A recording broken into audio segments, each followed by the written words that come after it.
একজন দর্শক কমেন্ট করে জানতে চেয়েছে ছাগলের ঘরে গুড নাইট লিকুইড জ্বালানো যাবে কিনা। সেই বিষয়টা নিয়ে আজকের ভিডিওতে আমি বিস্তারিতভাবে আলোচনা করব। নমস্কার, আমি Krishna Dakua, Dakua goat farm YouTube চ্যানেলে আপনাদের সকলকে স্বাগতম জানিয়ে শুরু করে দিচ্ছি আজকের এই ভিডিওটি। সম্পূর্ণ ভিডিওটি দেখার পর ভিডিওতে দেওয়া তথ্য যদি আপনাদের ভালো লাগে ভিডিওতে একটা লাইক করতে ভুলবেন না। সঙ্গে ভিডিওটিকে বেশি বেশি করে শেয়ার করে দিয়ে সবাইকে দেখার সুযোগ করে দেবেন। আর যে সকল দর্শক আমার চ্যানেলে নতুন, যদি ছাগল পালন এবং ছাগল পালন সম্বন্ধিত এই ধরনের গুরুত্বপূর্ণ ভিডিওগুলি দেখতে চান, চ্যানেলটিকে সাবস্ক্রাইব করে আমাদের সঙ্গে থাকবেন। আপনি কি আধুনিক ছাগল পালন ও ছাগলের চিকিৎসার জন্য ছাগল খামারের বন্ধু বইটি সংগ্রহ করতে চান? তাহলে স্ক্রিনে দেওয়া নম্বরে যোগাযোগ করুন। ছাগলের শরীরে মশা বসা মানেই শরীর থেকে রক্ত চুষে খায়, আর রক্ত চুষে খাওয়া মানে ছাগলের শরীরের ক্ষতি হয়। এবং এই মশার কারণে ছাগলের বিভিন্ন রকম রোগ হতে পারে এবং মশা বাইরে থেকে রোগ বহন করে নিয়ে আসতে পারে। তাই খামার থেকে এই মশাকে তাড়ানোটা খুব জরুরি। তাই এই মশাকে তাড়ানোর জন্য এক একজন খামারি এক এক ধরনের পদ্ধতি অবলম্বন করেছে, কিন্তু কোনো পদ্ধতি কাজে লাগেনি। অনেকে আছে এমনও করেছে যে খামারের ঘরের চারদিকটা মশারি লাগিয়ে দিয়েছে, এমনকি নিচেও মশারি পেতে দিয়েছে, তারপরেও কিন্তু ভিতরে মশা ঢুকে যাচ্ছে। আর যখন কোনো পদ্ধতি কাজে আসছে না, তখনই কিন্তু আইডিয়া চলে আসছে খামারের ভিতরে গুড নাইট কয়েল জ্বালাবে বা গুড নাইট লিকুইড জ্বালাবে। আর এটাই কিন্তু বারবার আমার ভিডিওতে কমেন্ট করে জানার চেষ্টা করতেছে। এই যে গুড নাইট কয়েল বা লিকুইড যেটা আমরা কারেন্টে লাগাই, মানুষের যতটা না ক্ষতি করে, ছাগলের কিন্তু তার 2 গুণ বেশি ক্ষতি করে। গুড নাইট কয়েল বা লিকুইডের মধ্যে মশাকে তাড়ানোর জন্য বা মশাকে মারার জন্য পাইরেথ্রয়েড নামক এক কীটনাশক ব্যবহার করা হয়, যে কীটনাশকটি ছাগলের ক্ষেত্রে খুব ক্ষতিকারক। যখন ছাগলের ঘরে যদি গুড নাইট কয়েল জ্বালানো হয়, তার যে ধোঁয়া, সেই ধোঁয়াটা যখন পুরো ঘরে ছড়িয়ে যাবে, সেটা কিন্তু ধীরে ধীরে ছাগলের নাকের মাধ্যমে ভিতরে প্রবেশ করবে।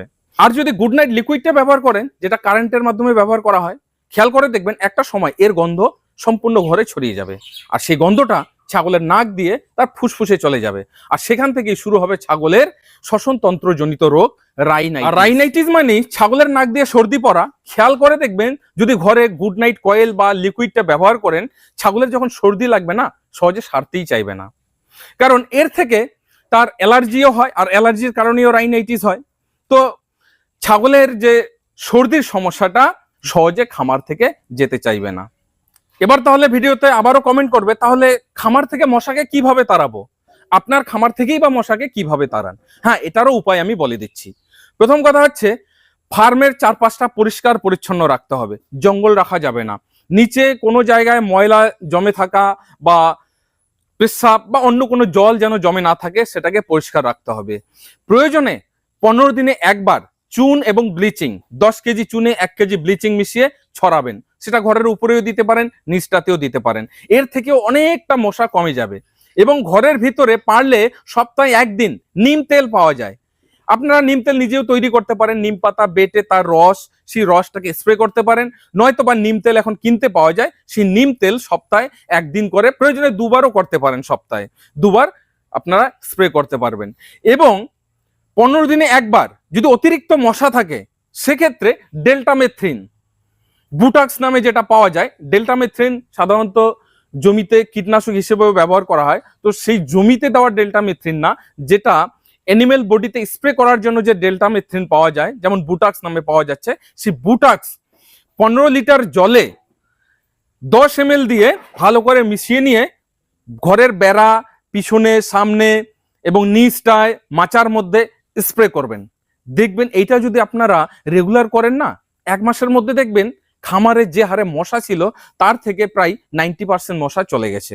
কিন্তু এটা নিয়মিতভাবেই করতে হবে। এখানে আবারও প্রশ্ন আসে, অনেকে আবার প্রশ্ন করতেও পারেন যে গুড নাইট লিকুইড বা কয়েল জ্বালালে ছাগলের ক্ষতি হচ্ছে, তাহলে এই যে ডেল্টামেথ্রিন যার মধ্যে বিষ আছে, সেটা স্প্রে করলে ক্ষতি হবে না?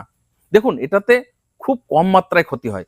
যদি অতিরিক্ত ক্ষতি হতো, তাহলে এই ডেল্টামেথ্রিন গরুর শরীরে বা ছাগলের শরীরে স্প্রে করার জন্য ব্যবহার করা হতো না।